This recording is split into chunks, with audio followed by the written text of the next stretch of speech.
భయంకరమైనటువంటిది.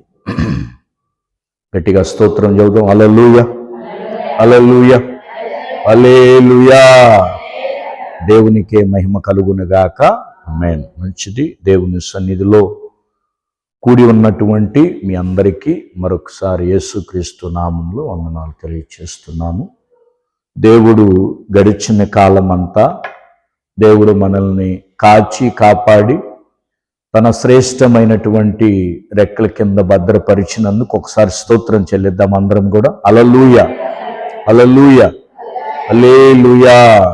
దేవునికే మహిమ కలుగునుగాక. ఆమేన్. ప్రభు సన్నిధిలో మరి ఈ జనవరి మాసంలో ఈ తారీఖున ఈ క్షణములో ఈ శుక్రవారం మనలందరినీ దేవుడు ఈ స్థలానికి చేర్చి మీరందరి ప్రార్థనలో ఆయన తోడుగా ఉండి మనందరి విజ్ఞాపనలు దేవుడు ఆలకించినందుకు యేసయ్యకు మహిమ కలుగునుగాక. అట్లాగనే మనతో పాటు కొంతమంది ఉంటున్నారు ఉపవాసాలు, గృహాలలో ఉంటున్నారు, మందిరానికి రాలేని వాళ్ళు, గృహాలలో ఉండి బయట గ్రామాలలో ఉన్నవాళ్ళు, బయట పట్టణాల్లో ఉన్నవారు ఉదయం ప్రార్థన చేయించుకొని మనతో పాటు వాళ్ళు ప్రారంభిస్తున్నారు. మరి వాళ్ళను కూడా వాళ్ళ ప్రార్థనలు కూడా దేవుడు అంగీకరించునుగాక, ఆలకించునుగాక. మనం మందిరంలోనే చేయాలని ఏమీ లేదు. ప్రభు సన్నిధిలో మనకు అనుకూలంగా ఉంది కాబట్టి ఈ స్థలానికి రాగలిగాం. కొంతమంది విశ్వాసముతో పాటు సంఘ పరిచర్య కొరకు ప్రార్థనలు చేస్తున్నారు గృహాలలో, ఆయా ప్రాంతాలలో, ఆయా స్థలాలలో. వాళ్ళ ప్రార్థనలు కూడా దేవుడు ఆలకించునుగాక, దేవుడు అంగీకరించునుగాక. ఈరోజు అటువంటి ప్రార్థన చేస్తున్న వారికి కూడా నా నిండు మనసుతో హృదయపూర్వక వందనాలు తెలియజేస్తున్నాను. అట్లాగని మనం పోయిన వారం వాక్యం గుర్తుందా? ఏం చదువుకున్నాం అమ్మా? పోయిన వారం మనం దేవుని వాక్యం ఏం చదువుకున్నాం గుర్తుందా?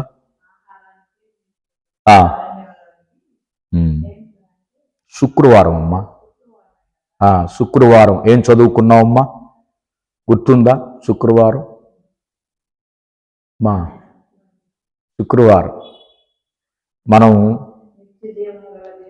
అమ్మా శుక్రవారం మనం అది నేను రాత్రి చెప్పా, రాత్రి కాలం అది చెప్పాను. శుక్రవారం ఏంటంటే అపవాదిని యందు అపవాది తంత్రాలు జయించటంలో మనం ఎట్లాగా ఉండాలో శుక్రవారం చదువుకుంటున్నాం. ఎఫెసీ 6వ అధ్యాయం 10 నుంచి మనం మొదలు పెట్టాం. ప్రతి శుక్రవారం అది చెప్తున్నాను నేను. అమ్మా దేవుడు సర్వాంగ సాతాను తంత్రాలు ఎదిరించాలి అని చెప్పామా? సాతాను తంత్రాలు ఎదిరించాలి, దేవుడిచ్చే సర్వాంగ కవచం ధరించాలి. సర్వాంగ కవచం అంటే మీకు చెప్పా చూడండి. ఎఫెసీ 6:11 10, 11 అయిపోయినాయి. 10, 11 అయిపోయినాయి. సర్వాంగ కవచాన్ని ధరించాలి అన్నాడు. ఏ కవచం? సర్వాంగ కవచం అంటే దేవుడిచ్చే ఆయుధాలు. ఏం ఆయుధాలు? దేవుడిచ్చే ఆయుధాలు. దాని పేరేం పేరు? సర్వాంగ. అందరూ అనండి, ఆ కవచం పేరు చెప్పండి. సర్వాంగ కవచము. సర్వాంగ కవచం అంటే దేవుడు మనకిచ్చే ఆయుధాలు. అందుకనే పౌలు గారు అన్నాడు, మన ఆయుధాలు తేజో సంబంధమైన ఆయుధాలంట. ఏ ఆయుధాలు అంటే? తేజో సంబంధమైన ఆయుధాలు అంటే వెలుగు సంబంధమైన ఆయుధాలు. మన ఆయుధాలు చీకటి సంబంధమైనవి కావన్నాడు పౌలు గారు. రోమాపత్రికలో చెప్పాడు, చదివిచ్చాను మీకు. మన ఆయుధాలు వెలుగు సంబంధమైనటువంటి ఆయుధాలు. ఇంకా కొరింథీలో అంటాడు, మన ఆయుధాలు నీతి ఆయుధాలంట. ఏ ఆయుధాలు? వెలుగు సంబంధమైన ఆయుధాలు, నీతితో కూడిన ఆయుధాలంట. వాటిని మనం ధరిస్తే గాని వాటిని ఎదిరించలేమని పౌలు గారు చెప్పాడు. ఆయుధం ధరించండి, ఆయుధం ధరించండి. ఇప్పుడు ఏ పనికి వెళ్ళినా మనం ఏం ధరిస్తాం? ఆయుధం. నాకు కూడా ఒక ఆయుధం ఉంది. ఏంటిది? బైబిల్. ఎక్కడికి వెళ్ళినా బైబిల్ లేకుండా ప్రార్థనకు పోతే ఏం సేవకుడు భయ్యా అంటారు. ఎట్లా చెబుతావు అసలు బైబిల్ లేకుండా? అంటే మనసులో ఉంటుంది, నోట్లో ఉంటుంది సబ్జెక్టు, కానీ బైబిల్ ఉండాలి కదా, మన గ్రంథం ఉండాలి. మనకి ఇదే ఆయుధం. అమ్మా మీరు కోతకి వెళ్తున్నారు, ఏం తీసిపోతారు? కొడవళ్ళు. మిరపకాయలకి పోతే టిఫిని తినటానికి టిఫిని, క్యారేజీ, సంచి, గోతం, పత్తి పోతే మన గోతం. అంటే ఏ పని పోయినా ఊరికి వెళ్తున్నాం, ఏం తీసుకెళ్తాం? పరసులో డబ్బులు ఛార్జీ కావాలిగా. ఇప్పుడంటే ఆధార్ కార్డు తీసుకుపోతున్నాం, ఇంతకుముందు డబ్బులు కావాలి. అంటే ప్రతి పనికి ఏదో ఒక ఆయుధం అవసరం. మనం బయలుదేరామంటే క్రైస్తవ జీవితంలో కూడా మనకు ఒక ఆయుధం ఉంది. ఆయుధాలు మీరు ధరించండి అన్నాడు. ఎందుకు మనం ఆయుధం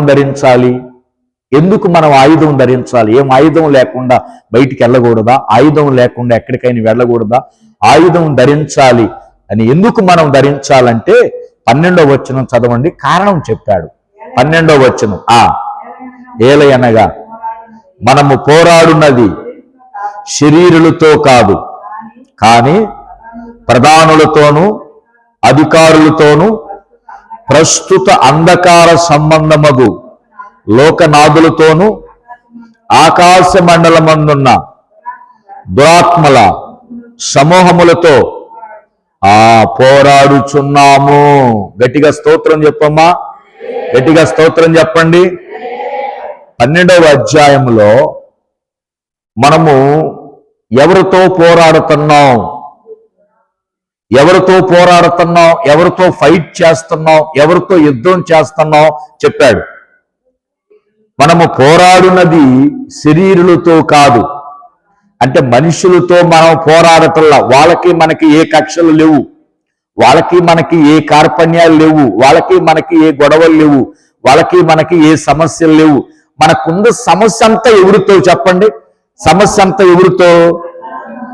కానీ ప్రధానులతోనూ అధికారులతోనూ ప్రస్తుత అంధకార సంబంధమగు లోకనాథులతోనూ ఆకాశ మండలమందున్న దురాత్మల సమూహములతో మనము పోరాడుచున్నాము. దేవునికి మహిమ కలుగును గాక. ఎవరితో పోరాడుతున్నాం? దురాత్మల సమూహాలతో పోరాడుతున్నాం. అమ్మా, ఇప్పుడు మనం ఎవరితో పోరాడుతున్నాం? దేవునితో పోరాటం అది వేరు. ఆ దేవునితో ఏంటో చెప్పమంటారా? ఇప్పుడు నాకు నువ్వు స్వస్థత ఇస్తావా లేదా, అది వేరు. ఆ పోరాటం అది దేవుని మనం కలబడటం. ఇది శత్రువుతో పోరాటం. దేనితోనమ్మా? మన శత్రువు ఎవరో చెప్పండి? సాతాను. పాస్టర్ గారు, అసలు వాడిని నేను పిలవలేదు కదా, అసలు వాడిని నేను రమ్మని అనలేదు కదా, అసలు వాడి పేరు నేను ఎత్తలేదు కదా, వాడు ఉలిక్కిమంటే నా దగ్గరికి ఎందుకు వస్తాడండి అని నీకు అనుమానం రావచ్చు. వాడు సిగ్గులేని ఎడవ. నువ్వు పిలవాల్సిన పనిలా. యేసయ్యనంటే పిలిస్తే వచ్చే దేవుడు. ఇతను పిలవకపోయినా పిలవని పేరంటానికి వచ్చే చుట్టం.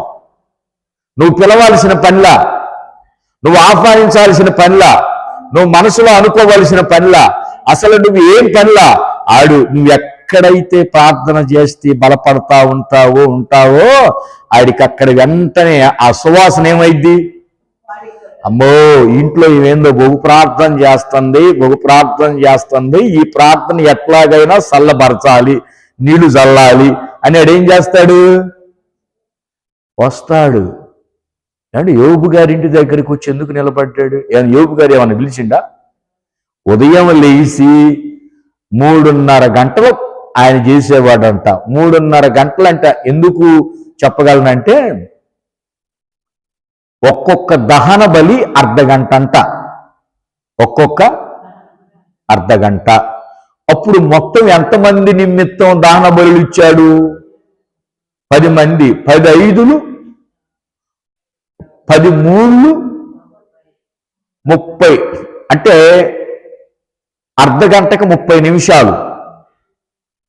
10 అర్ధలు ఎంత? 5. అంటే 5 గంటలకి 5 గంటలు దహన బలి అర్పించేవాడంటే ఆయన ఎప్పుడు లేయితే ఉదయం 5 గంటలు దహన బలి అర్పించాలి? 3 గంటలకు లెగిస్తే 8 గంటల దాకా ఆయన దహన బలి పిల్లల కొరకు అర్పించేవాడంటే మరి అంత ప్రార్థన చేసి అంత దహన బలులు పిల్లల నిమిత్తం అర్పిస్తే ఆ దహన బలిలో సాతాను పేరు ఏమన్నా ఎత్తాడా యోబు గారు? ఎత్తకి పోయినా వాడు వచ్చి ఎక్కడ నిలబడ్డాడో ఇంటి ముందు వచ్చి నిలబడ్డాడు. వల్లగాల దేవుని దగ్గరికి వెళ్ళాడు. మరలా అక్కడి నుంచే వద్దాం, అసలు తీసుకొని వద్దాం పర్మిషన్ ఇవ్వలా లేదు.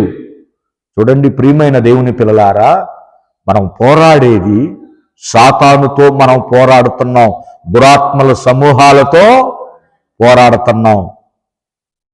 మనకు అనుమానం రావచ్చు, ఏమంటే మాస్టర్ గారు సాతాను నాకు కనపట్టలేదు కదా, మరి సాతాను నేను ఒంటరిగానే ఉన్నాను, నేను సింగిల్గానే నా చుట్టూ సాతాను కనపట్టలేదు కదా, నా చుట్టూ ఎవరు లేరు కదా, మరి వాడితో నేను ఎట్లాగా పోరాడాలి, అసలు వాడు నాకు కనపడితేనే యుద్ధం చేసేది.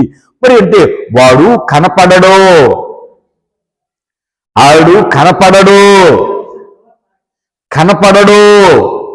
ఆడు ఆత్మ. ఏంటిదమ్మా? సాతాను శరీరమా ఆత్మ? ఆడు ఆత్మ, దురాత్మ. మరి వాడు పోరాడాలి అంటే వాడికి ఒక శరీరం కావాలి. అర్థమైందా అమ్మా? ఇప్పుడు వాడి కోరిక తీర్చుకోవాలి, వాడికి సిగరెట్ తాగాలనిపించింది సాతానికి.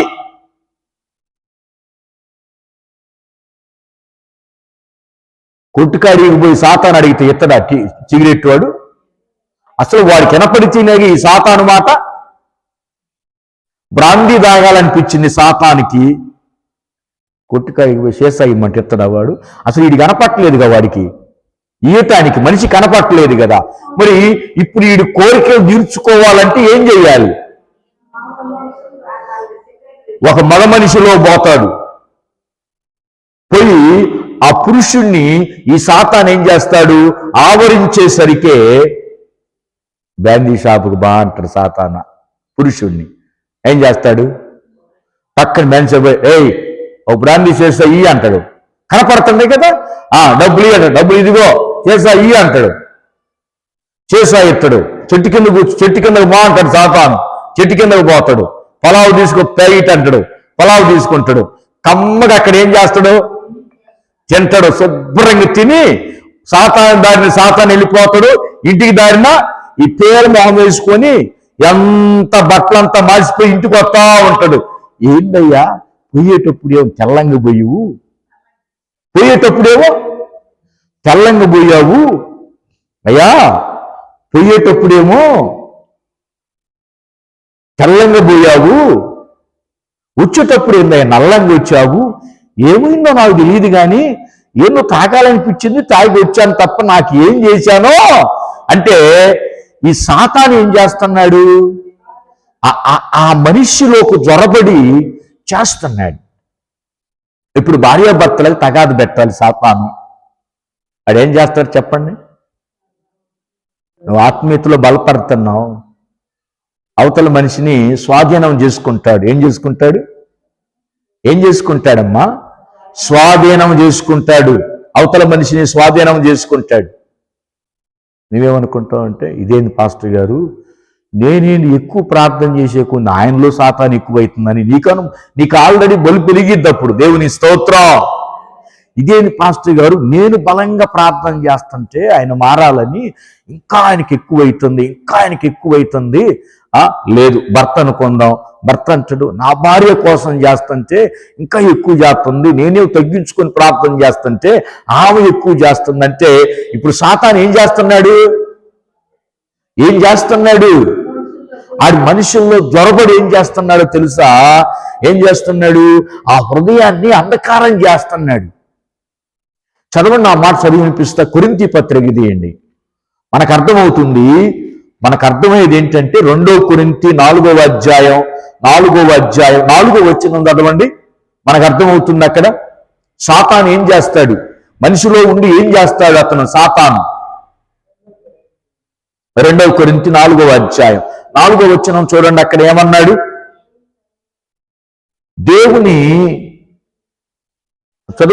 దేవుని స్వరూపమై ఉన్న క్రీస్తు మహిమను కనబరుచు సువార్త ప్రకాశము వారికి ప్రకాశింపకుండా ఉండునట్లు నిమిత్తము ఈ యుగ సంబంధమైన దేవత అవిశ్వాసులైన వారి మనోనేత్రములకు గుడ్డితనము కలగజేసెను. దేవుని స్తోత్రం చెప్పండి. వాడు అవిశ్వాసులైన మనోనేత్రాలకు ఏం కలగజేశాడు? గుడితనం కలగజేశాడు. అంటే నీ నేత్రాలు దేవుణ్ణి చూడకుండా, నీ నేత్రాలు దేవుణ్ణి చూడకుండా, నువ్వు దేవుణ్ణి చూడకుండా, నువ్వు భగవంతుణ్ణి చూడకుండా, దైవ ప్రత్యక్షతను నువ్వు చూడకుండా ఆడేం చేశాడు? మనోనేత్రాలకి గుడితనం కలగజేశాడు. నీ హృదయంలోకి వచ్చి నీ హృదయాన్ని అంధకారం చేశాడు. అంధకారం చేశాడు కాబట్టి మనం ఏది చెప్పినా కూడా వాళ్ళకేం కాదు. నువ్వెంతన్నా చెప్పు, అర్థం కాదు. ఎందుకు అర్థం కాదు పాస్టర్ గారు? చెప్తుంది తెలుగులోనే కదా. కూర్చోబెట్టి విడమనిషి నేను వాక్యం చూపి చెప్తున్నాను కదా. నువ్వు వాక్యం చూపించినా, నువ్వు జిలేబీ పెట్టి చెప్పినా, బిర్యానీ పెట్టి చెప్పినా, నువ్వు స్వీట్ పెట్టి చెప్పినా, నువ్వు పాయసం పెట్టి కూర్చోబెట్టి చెప్పినా, నచ్చింది పెట్టి చెప్పినా కూడా అర్థం ఎందుకు కావట్లేదంటే వాడు హృదయాన్ని ఏం చేశాడు? దీని ప్రకారంగా, వాక్య ప్రకారంగా అంధకారం చేశాడు. దేవుని స్తోత్రం చెప్పండి. దేవుని స్తోత్రం చెప్పండి. మేరీ మాత దేవునికి మహిమ కలుగునుగాక. అమ్మా, అవిశ్వాసులైన మనోనేత్రాలకు ఏం కలగజేశాడు? ఎందుకనంటే ఇక వాళ్ళలో అంధకారం ఉండిపోయింది. ఇక వాళ్ళని ఏం చేస్తున్నాడు? సాతాను స్వాధీనం చేసుకున్నాడు. ఏం చేసుకున్నాడు? ఏమండి, స్వాధీనం చేసుకుంటే వాళ్ళు దేవుని మాట వింటారా, సాతాను మాట వింటారా? చెప్పండి. ఎవరైతే స్వాధీనం చేసుకున్నారో వాళ్ళ మాట వింటాడు. మన వాళ్ళు అంటాం, ఏమండి మా వారు నా స్వాధీనంలో లేడండి, ఏమైపోయింది మరి? ఏంది, వాళ్ళు అటు చెప్తే అట్టే వింటున్నాడు, అటు చెప్తే అట్టే వింటున్నాడు, అటు చెప్తే అట్టే వింటున్నాడు, మాటల్లో పడిపోయాడు అంటే అర్థం ఏంటి? స్వాధీనం చేసుకున్నారు. ఇక ఆ మాటలే. ఎంతమంది ప్రార్థించమని కోరుతున్నారు? ఇలా ఎంతమంది ప్రార్థించమని ఆ డైరీలో ఉన్నారు? అయ్యా ప్రార్థన చేయండి. ఇట్లాగా ఫస్ట్ మేము భార్యాభర్తలు బాగానే ఉన్నాం, నా మాట కాదనలేదు, ఆయన మాట నే కాదనలేదు, అందరూ ఒక మాట మీద ఉన్నాం. ఇప్పుడు ఏమైందో తెలియదు, సడన్గా మారిపోయాడు. మన మాట వింటలేదు, మన కంట్రోల్ లేదు, మన చూపు లేదు, మన ఆలోచన లేదు, మన తలంపు లేదు. ఎవరు స్వాధీనం అయిపోయాడు, స్వాధీనం చేసుకున్నారు. అంటే ఆ మనిషి ఏం చేస్తున్నాడు? ఆ మనిషి అవతల మనిషి అట్లాగ చెబితే అట్లాగా వెళ్ళిపోతున్నారు, స్వాధీనపరుచుకోవటం. సాతాను కూడా స్వాధీనపరుచుకున్నప్పుడు ఏం జరుగుతుందో తెలుసా? దేవుని మాట వినడు మానవుడు. ఏం చేస్తున్నాడు? స్వాధీనం చేసుకుంటున్నాడు. ఇప్పుడు ఈ స్వాధీనం చేసుకుంటుంది ఎవరో తెలుసా? ఆకాశ మండలమందున్న దురాత్మల సమూహాలు ఏం చేస్తాయి? ఒక్కొక్క దురాత్మ వచ్చి ఒక్కొక్క మనిషిని ఏం చేస్తుంది చెప్పండి? స్వాధీనం చేసుకుంటుంది. గట్టిగా స్తోత్రం చెప్పండి. ఎందుకు స్వాధీనం చేసుకుంటున్నాడంటే వాడు నీ మీద పోరాటం చేయటానికి వాడు ఆత్మరూపంగా రాడు. శరీరాన్ని ఒక మనిషి ద్వారా నీతో ఏం చేస్తాడు? మనం ఏమనుకుంటున్నాం? ఇదేందా, నేను వాడికి మేలు చేస్తే వాడు నాకేందో కీడు చేశాడు? అసలు బుద్ధుందా లేదా? వాడి కాదు, వాడిలో ఉన్న దురాత్మ చేస్తుంది. నిన్ను ఎవరైనా ఒక మాట అన్నారు, నిన్ను హింసించారు, నిన్ను నిందించారంటే వాళ్ళంటల్లా. ఎవరంటున్నారు? వాళ్ళలో ఉన్న దురాత్మ ఏం చేస్తుందో తెలుసా? నిన్ను కృంగతీయటానికి, నీ మనసును కృంగతీయటానికి స్వాధీనం చేసుకుంది. నువ్వంటున్నావు, మా వారు ఒక మాట అన్నాడండి, నా కొడుకు ఒక మాట అన్నాడు, ఇప్పటి వరకు నేను కుయ్యిపోతున్నా ప్రార్థన చేయలేక. ఆ మాటే గుర్తొస్తుందని ఎందుకంటున్నావు? ఆ మాట బిడ్డ భర్త అనలా. వాళ్ళలో ఉన్న అపవాది ఏం చేస్తున్నాడు? ఆ మాట అనిపించేసరికి యువతల నీ ఆత్మీయ జీవితం ఏమైంది? సవబడిపోతుంది. దాని గురించే నీవు ఆలోచిస్తున్నావు. కానీ ఇక్కడ దేవుడు ఏమన్నాడంటే, మాట్లాడుతున్న వాళ్ళ కాదు, వాళ్ళలో ఉన్న దురాత్మల సమూహాలు మాట్లాడుతున్నాయి కాబట్టి అవి నువ్వు పట్టించుకోవలసిన పని లేదు. నీవు కృంగిపోవద్దని దేవుడు మనతో మాట్లాడుతున్నాడు. దేవునికి మహిమ కలుగునగాక. ఈ దురాత్మల సమూహాలు ఏం చేస్తున్నాయో తెలుసా? మనుషుల్ని స్వాధీనం చేసుకుంటున్నాయి. ప్రియమైన దేవుని పిల్లలారా, ఇది సత్యం. పొలాలు తినాలనిపించి దయ్యానికి, మంచి సీరగట్టాలనిపించి దయ్యానికి. ఇప్పుడు ఆమె సీర కట్టుకోవాలి, నాటుకోడి తినాలి. వచ్చి నువ్వు పెడతావా దయ్యానికి? నువ్వు పెడతావా? సీరెత్తవా? కట్టుకోమ్మా, ఆ బెడ్రూమ్ని మార్చుకొని రమ్మంటవా? నాటుకోడిని గోత్త పొలాలు తినమంటవా? తినమనదు. ఏదో ఒక బాధ వచ్చింది అనుకో, నువ్వేమడుగుతావు? సోది అడుగుతావు. ఏంది ఎట్ట వచ్చింది? సోదులు ఏమొచ్చింది? నేను వచ్చా, నాకు చీర పెట్టు, శారీ పెట్టు, నాటుకోడి, ఆ కోడి, ఈ కోడి అంటది. మనం భయపడి ఏం చేస్తాం? నిజమే కావాలా. ఇది ఈ దరిద్రం పోయిద్ది, దరిద్రపు వదిలిపోయిద్ది, కోడి కొత్తి పోయిద్ది, చీరాడు పెడితే ఇంట్లోంచి బయటకు వచ్చి తీసుకొని పోయిద్దేమో. మనిషి చూడండి, ప్రియమైన దేవుని పిల్లలారా, అపవాది ఎన్ని రకాలుగా తన కోరికలను తీర్చుకుంటుందో, తన ఆశను తీర్చుకుంటుందో, మనుషుల్లో ఉండి ఆశను తీర్చుకుంటుంది. ఇది మనుషులకు అర్థం కావట్లా. బైబిల్ గ్రంథంలో ఎఫెసీ 6:12 చెప్పింది అదే. ఏమన్నాడు తెలుసా? మనం పోరాడేది మనుషులతో కాదు. మనుషులు మంచివాళ్లే. మనిషి అంటేనే మంచివాడు. అర్థమైందా పదం? అమ్మా చెప్పండి. మనిషి అంటేనే, మనిషే మంచివాడండి. మంచిగా లేకపోతే దేవుడు సృష్టించలేడు కదా, చెడుదాన్ని సృష్టించలా. మనిషి అంటేనే మంచి. మరి ఆ మంచి చెడుగా మార్చింది ఎవరయ్యా అంటే సాతాను. వాడు చెడుగా మార్చాడు. అవ్వాదాములు మంచివాళ్లే కాదా? మంచివాళ్ళు కాదా అమ్మా? ఎంత మంచివాళ్ళు చెప్పండి. అవ్వాదాములు దేవుడితో కలిసి తిరిగారండి, దేవుడితో ఆడుకున్నారు. మరి వాళ్ళు చెడగొట్టింది ఎవరు? సాతాను. కరెక్ట్గా తిరిగే వాళ్ళని లేనిపోయిన మాటలు చెప్పి లేనిపోయిన చెడగొట్టింది వాళ్ళే. ఈ రోజుల్లో కూడా మనిషి మంచివాడే, నీ భర్త మంచివాడే, నీ కుమారుడు మంచివాడే, నీ పక్కనున్న వ్యక్తి మంచివాడే, మీ బాబాయ్ మంచివాడే, మీ పెదనాన్న మంచివాడే, అందరూ మంచివాళ్ళే. కానీ దురాత్మ ఏం చేసిందో తెలుసా? ఇది మంచివాడుగా ఉంటే నా మాట వినడని ఏం చేశాడు దురాత్మ? స్వాధీనపరుచుకొని ఆ మంచితనాన్ని వాడు తీసివేసి చెడుని ఇస్తున్నాడు. అందుకని ఆదికాండములో చెప్పాడు 6వ అధ్యాయంలో ఏమన్నాడో తెలుసా? ఏమన్నాడు చూడండి. ఏమన్నాడో ఆదికాండం తీద్దాం ఒకసారి. మనం ఆదికాండం తీయండి, 6వ అధ్యాయం దగ్గరికి రండి. ఈ మర్మం అంతా మనం గ్రహించాలి. మానవుని హృదయాన్ని గురించి ఈరోజు ప్రభు మాట్లాడుతున్నాడు. ఆదికాండం 6వ అధ్యాయం చూడండి, మనకు అర్థమవుతుంది. అమ్మా ఫస్ట్ కాంచి కాదు, 5 నుంచి. ఆదికాండం 6వ అధ్యాయం. ఏ చెడుతనమమ్మా? ఏ చెడుతనము?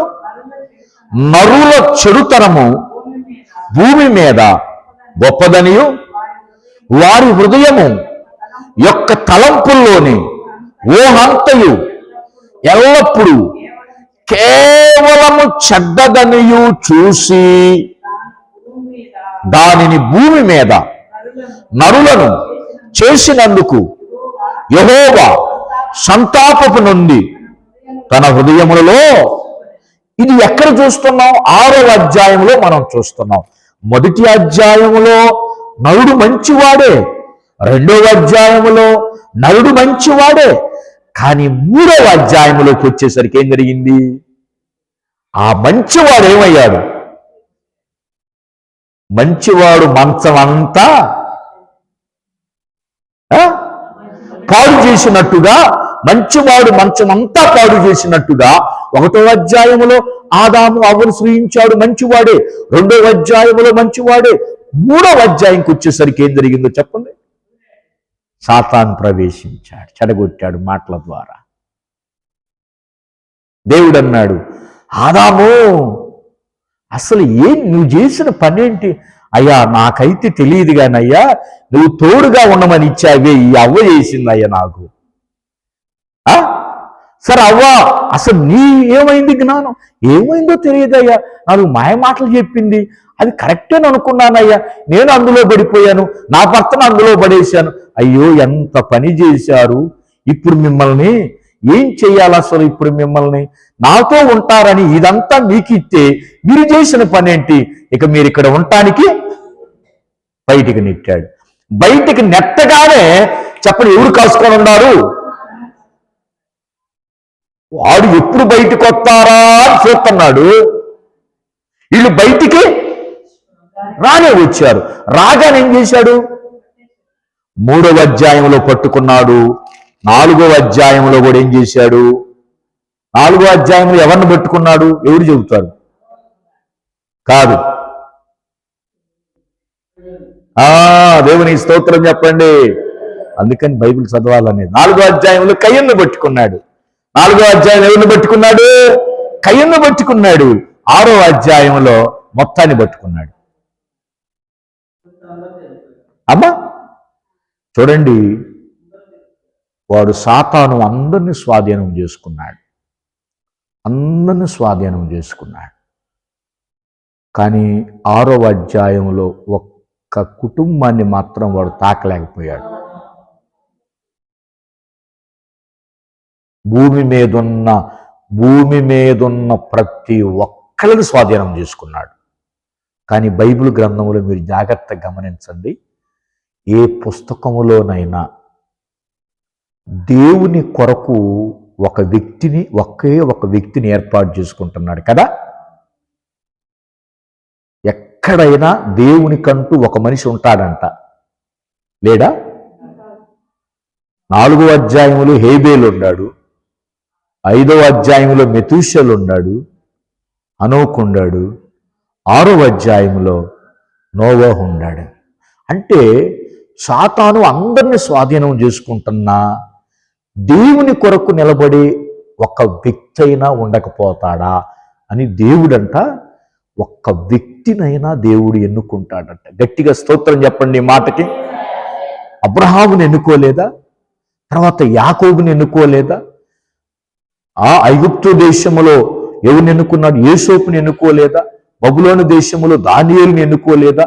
అంటే చరిత్ర అంతా మనం చూసినప్పుడు ఎక్కడైనా ఏ పుస్తకములోనైనా ఒక వ్యక్తిని దేవుని కొరకు ఎన్నుకుంటాడు. ఆ వ్యక్తి మనవై ఉండాలని దేవుడు మాట్లాడుతున్నాడు. గట్టిగా స్తోత్రం చెప్పండి, గట్టిగా స్తోత్రం చెప్పండి. అమ్మా ఇప్పుడు అర్థమైందా? సాతాను ఏం చేశాడు? మనిషిని స్వాధీనం చేసుకున్నాడు, పట్టుకున్నాడు. దురాత్మల సమూహాలు ఏం చేసినాయి? పట్టుకున్నాయి. ఇప్పుడు సాతాను ఎట్ట చెబితే ఇప్పుడు సాతాను ఏమయ్యాడో చెప్పమంటారా? ఈ లోక అధికారి అయ్యాడు. అసలు సృష్టించిందేమో దేవుడు. మీరు జాగ్రత్తగా గమనించండి మర్మం బైబిల్లో. అసలు సృష్టించింది దేవుడు. ఏనే దేవుడు? సాతాను. సొమ్మొకరిది సోకు. పండించిందేమో ఒకళ్ళు, పంటను అనుభవించేదేమో. ఎంత దారుణం అయిపోయిందో ప్రపంచం చూడండి. దేవుడు మనిషిని సృష్టించాడు మంచివాడిగా, అన్నీ ఇచ్చాడు మానవుడికి. కానీ సాతానుడు అసలైన వ్యక్తిని స్వాధీనం చేసుకుని ఈ లోకానికి ఏమయ్యాడమ్మా చెప్పండి? ఇది ఎక్కడ చూస్తున్నాం మనం? యోహాను సువార్త 12:31 చదవండి. అక్కడ ఏమని ఉంటుందో, ఈ సాతానుకు ఒక పేరు పెట్టాడు దేవుడు. యోహాను సువార్త 12:31 మనం చూస్తే 12:31 పేరు పెట్టాడు. ఈ లోకమునకు తీర్పు జరుగుతున్నది. ఇప్పుడు ఈ లోకాధికారి బయటకు చాలు. దేవుని స్తోత్రం చెప్పండి. ఈ లోకాధికారి బయటికి నెట్టివేయబడే సమయం వచ్చింది. నేను పైకెత్తబడాలి, వాడు కిందకు రావాలి. అర్థమైందా అమ్మా? సాతానేమో త్రోసివేయబడాలి, దేవుడేమో ఎప్పుడైతే దేవుడు శిలువలో పైకెత్తబడ్డాడో కొండ మీద, వాడు కింద పడే త్రోసివేయబడ్డాడు. ఇక తన రక్తము ద్వారా వీడిని అణగదొక్కాడు. ఆ మరణము ద్వారా కోరల్ని ఇక వాడిని కింద పడేశాడు. యేసు ప్రభు సిలువ వేయక ముందు వాడు పైన ఉన్నాడు. అందుకని అన్నాడు మత్తయి సువార్త 4వ అధ్యాయంలో ఏమన్నాడు? వాడిదైనట్టు, లోకమంతా వాడిదైనట్టు, ఇదిగో నీకు ఈ అన్నం ఎత్తా, ఇదిగో ఈ లోక మహిమలు నీకెత్తా, ఇదిగో ఇదంతా నీకెత్తా. ఎవరికెత్తున్నావు? ఎవరికెత్తున్నావు నీవు? అసలు సాతానికి ఏమన్నా మైండ్ ఉందా? మైండ్ ఎందుకుంది? మైండ్ ఎందుకు లేదు? ఈ జనమంతా నా వాళ్ళు ఏసయ్యా, పిచ్చి ఏసయ్యా, నీ వాళ్ళు ఒక్కరిని చూపించు, మొత్తాన్ని నేను స్వాధీనం చేసుకుంటే నాదే కదా అన్న. స్వాధీన అగ్రిమెంట్ రాశారు, నాదే. మరి ఆ అగ్రిమెంట్ సించేసే ధైర్యం నీకుందా అన్నాడంట. ఆ అగ్రిమెంట్ సించేయటానికే ప్రభు వచ్చాడు. గట్టిగా చప్పట్లు కొడదాం అమ్మా. అది చూడండి, తెలియగలిగిన వాడు. అంతా నీకిస్తా. ఎవరికి ఇస్తున్నావు? ఆయన సృష్టించింది నువ్వు ఆయనకిచ్చే దేవుంది. ఆడు తెలియగలిగిన వాడు సాతాను. మనిషిని స్వాధీనం చేసుకుంటున్నాడు. ఇప్పుడు ఇంతవరకు మనం ఎందుకు చెప్పుకున్నామంటే, ఎఫెసీ 6లో దురాత్మల సమూహాలు మనుషుల్ని, ప్రధానుల్ని, అధికారుల్ని స్వాధీనం చేసుకుంటాయంట. నీ బిడ్డ నీ మాట వినటం లేదు అంటే అర్థం ఏంటి? ఎవరు స్వాధీనంలో ఉన్నాడు బిడ్డ? సాతాను స్వాధీనంలో ఉన్నాడు. అందుకని ఆ బిడ్డ మీద మనం కక్ష పెంచుకోవలసిన పని లేదు. ఈ నా మాట వింటల్లా నేను నాశనం అయిపోను అతను అనకూడదండి. అతను మాట వినకపోవటానికి కారణం వాయులో పనిచేస్తున్నా దేవుడు ఏమన్నాడు? ఇప్పుడు నీ బిడ్డతో కాదు నువ్వు పోరాడాల్సింది, వాడిలో పనిచేస్తున్న అపవాదిని బంధించటానికి ప్రార్థన చేయమన్నాడు. గట్టిగా స్తోత్రం చెబుదాం. నీ భర్తని నిన్ను ఈ మాట వినకుండా చేస్తుంది, రక్షణ పొందకుండా చేస్తుంది. ఆ ఆయనలో ఉన్న దురాత్మను బంధించని చేయి కూర్చో ప్రార్థన, నేను బంధిస్తా. అది పోతే ఆయన నీ మాట విని రక్షణలోనికి వస్తాడు. ఇది మర్మం బైబిల్లో. దేవుని స్తోత్రం చెప్పండి. మనం ఏం చేస్తాం? కక్ష పెంచుకుంటాం మనిషి మీద, కార్పణ్యం పెంచుకోవలసిన పని లేదు. ఎందుకంటే అతనిలో ఉన్న దురాత్మ ఏం కావాలంటే పోవాలి. పరిశుద్ధ గ్రంథంలో చెప్తా చిన్న మాట. అపోస్తుడైన పౌలు గారు, శీలా గారు వెళ్తుంటే సోది చెప్పే ఒక నాయనగారు ఎప్పుడు చెప్పేవాడు. నాయనగారు గుర్తుకొచ్చారు నాకు ఈ సమయంలో. ఆయన ఎప్పుడు చెప్పేవాడు ఈ వాక్యాన్ని. నేను అన్నా, నాయనగారికి ఈ వాక్యం నాకు ఏం దొరకట్లేదు అనుకునేవాడిని. నేను పుతోను దయ్యం పెట్టిన ఆయన గురించి చెప్పేవాడు ఎక్కువగా. నాకు ఇప్పటికీ గుర్తు. 40 ఏళ్ళు 30 ఏళ్ళు పోయినా. ఏ దయ్యం? పుతోను దయ్యం. అందరూ అనండి, పుతోను దయ్యం. అందరి సోది చెబుతుందంట. ఏమని? నీ బంగారం పోయింది, నీ బెరగోళ్ళు ఇటు పోయినాయి, నీ అడు పోయినాయి, నీ బంగారం విడిపోయిందని సోది చెబుతుందంట. ఆమెను అడ్డం పెట్టుకొని ఆ గ్రామంలో వాళ్ళు ఏం చేస్తున్నారు? డబ్బులు సంపాదించుకుంటున్నారు ఆమెను అడ్డం పెట్టుకొని. పౌలు గారు ఎందుకు ఆ గ్రామానికి వచ్చాడంట? రాగానే ఆయన్ని చూడగానే ఆ సోది చెప్పిలో ఉన్న దయ్యం ఏమన్నదో తెలుసా? ఆ సోది చెప్పాములో ఏముంది? మరి ఆ దయ్యం చేతకి జనం సోది చెప్పించుకుంటుంది. బైబిల్లో ఉన్న మాటే కదా నేను చెప్పింది. ఇప్పుడు ఆ సోది చెప్పే దయ్యం అన్నదంట, సర్వోన్నతుడైన దేవుని దాసులారా, ఈ గ్రామములో నాతో నీకేం పని అయ్యా?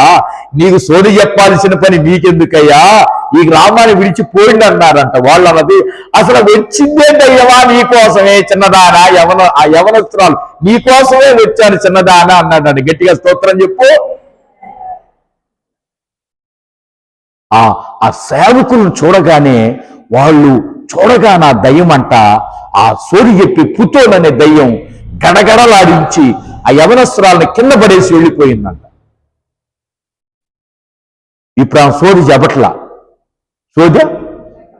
చెప్పపోయేసరి గ్రామస్తులకు ఆదాయం ఏమైంది? వాళ్ళు వచ్చి పౌలు గారిని కొట్టారంట. మా ఆదాయం నువ్వు గండి కొట్టావు, ఏమైనా అమ్మాయిని అడ్డం పెట్టుకొని సంపాదిస్తుంటేనని వాళ్ళు వచ్చి ఏం చేశారు?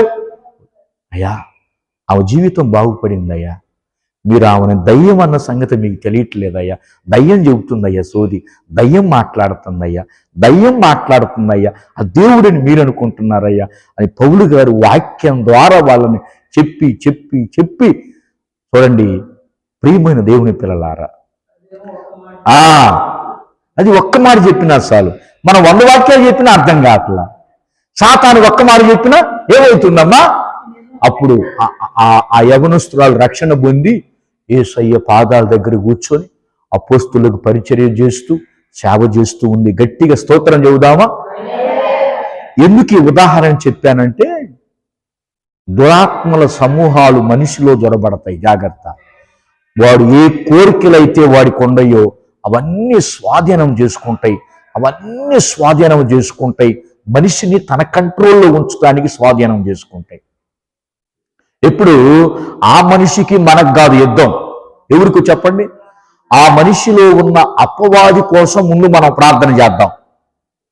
తండ్రి, వ్యతిరేకిస్తున్న ఆ మనసును తీసివేయి, ఆ దురాత్మ మనసును తీసివేయి ప్రభువా అని మనం ప్రార్థన చేసి దాన్ని బంధించగలిగితే ఆ మనిషి లైన్లోకి వస్తాడు.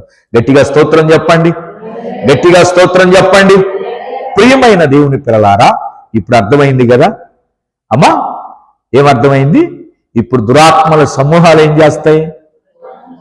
మనుషుల్ని మనల్ని కూడా ప్రార్థన చేయకుండా జాగ్రత్త, వారి ఎగబడతా ఉంటాయి. ప్రార్థన చేయకుండా చేయాలి, మందిరానికి రాకుండా చేయాలి.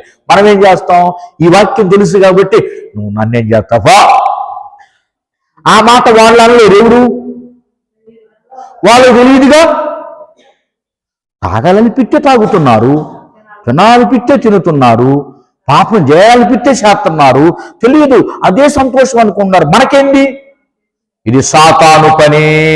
నాకు అర్థమైంది, నాకు ఆలోచన వచ్చిందంటే ఈ సాతాను పని, నన్ను చెడగొట్టడానికి చేస్తుందని వాక్యం మనకు సత్యం తెలుసు కాబట్టి వెలుగు సంబంధం గనుక చీకటి ప్రవేశిస్తే మనకు అర్థమవుతుంది ఏంటంటే ఇది దేవునికి వ్యతిరేకము, ఇది సంఘానికి వ్యతిరేకము, ఇది నా ఆత్మీయ జీవితానికి వ్యతిరేకం అన్న సంగతి మనకెందుకు అర్థమైందో చెప్పమంటారా? మన మనోనేత్రాలను దేవుడు వెలిగించాడు. గట్టిగా స్తోత్రం చెప్పండి. వాళ్ళకేమో మనోనేత్రాలు వెలగలేదు, మనకేమో వెలిగించి మనం ఏం చేస్తున్నాం? సువార్త ప్రకాశాన్ని మనం చూస్తున్నాం. వాక్యము యొక్క వెలుగును మనం చూస్తున్నాం. వాక్యపు వెలుగులో మనం నడుస్తున్నాం. చీకటిలో ఉన్న వాళ్ళకి అదే ప్రపంచం అని వెళ్తున్నారు. ఇప్పుడు దురాత్మల సమూహాలు బంధించబడేటట్టు మనం ఏం చేయాలి చెప్పండి? ప్రార్థనే. అంతేగాని ఆ మనిషి మీద మనం కక్ష పెట్టుకోకూడదు. మళ్ళా ఆ మనిషి తప్పుడే, మనిషి మంచివాడే, కానీ ఈ సాతాను చేస్తున్న పని. అందుకనే ప్రియమైన దేవుని పిల్లలారా, సాతాను పడద్రోయబడాలి, యేసుక్రీస్తు ఎత్తబడాలి, వాడు కిందకు పడద్రోయబడాలి. ప్రియమైన దేవుని పిల్లలారా, అందుకనే ఈ పగటి కాలంలో ఒక అంశం ఏంటంటే మనం దురాత్మ సమూహాలతో ఏం చేస్తున్నాం? పోరాడాలి. మరి ఈ భర్తలో ఉన్న దురాత్మ, బిడ్డలో ఉన్న దురాత్మతో పోరాడాలి అంటే నీకేం కావాలి? కవచం కావాలి. సర్వాంగ. తండ్రి, నేను నా ఇంటిలో పనిచేస్తున్న బిడ్డలో పనిచేస్తున్న అపవాదిని వాడితో పోరాడి వాడిని గెలవాలి. ముందు వాడిని గెలవాలి. నాకు ఆ శక్తిని దయచేయి, నాకు ఆ బలాన్ని దయచేయి, నాకు ఆ